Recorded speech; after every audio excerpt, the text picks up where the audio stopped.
আসসালামু আলাইকুম। আমি জয় বলছি। সামনে আমাদের কয়েকদিন পরেই আমাদের দেশে একটি সাজানো নির্বাচন আছে। তার সাথে আছে একটা গণভোট। আমি জানি আপনারা সবাই ভীষণ বিরক্ত। এই গত ১.৫ বছরে যে একটি বিশৃঙ্খল পরিস্থিতি গেছে, কোনো আইন শৃঙ্খলা নেই, অর্থনীতি পড়ে গেছে, কোনো গণতন্ত্র নেই, আপনাদের ভয় থাকতে হয়েছে। আপনারা সবাই বিরক্ত, ভোট দিতে চান যেভাবেই হোক এই সরকার চলে যাক। তবে এই সরকার কিন্তু নির্বাচনের পরে আর থাকছে না। আপনারা ভোট দেন কি না দেন, এই সরকার এমনিও যাচ্ছে অমনিও যাচ্ছে।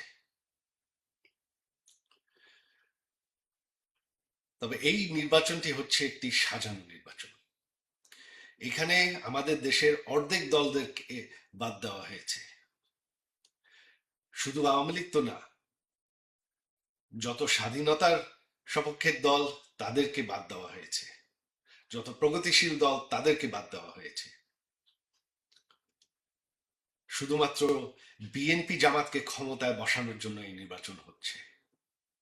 যেই জামাত আমাদের বাংলাদেশের স্বাধীনতার বিরোধিতা করেছে, যারা আমাদের দেশের ৩০ লক্ষ মানুষকে হত্যা করেছে, তাদেরকে ক্ষমতায় বসানোর জন্য।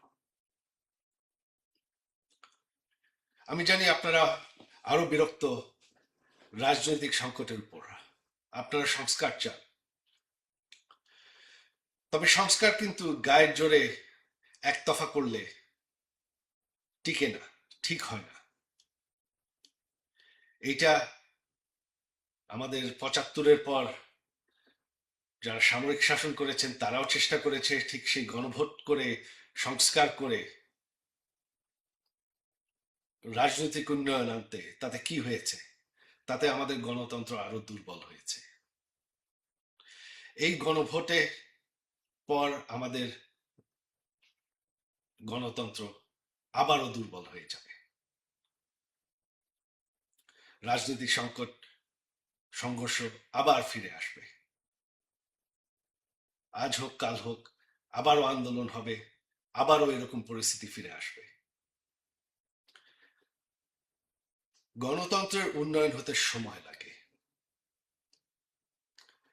আমি জানি আপনারা মনে করছেন যে অনেক বছর হয়ে গেছে, তবে আমাদের দেশ কিন্তু এখনো একটি নতুন দেশ, মাত্র ৫০ বছর বয়স। গণতন্ত্রকে আরো সময় দিতে হবে। আর সংস্কার করতে হলে সকল মানুষ ভোট নিতে হবে, একতফা করলে হবে না। সকল দলকে মতামত নিতে হবে, একতফা করলে হবে না। তাতে আমাদের দেশের গণতন্ত্রের, রাজনীতির কোনো উন্নয়ন হবে না।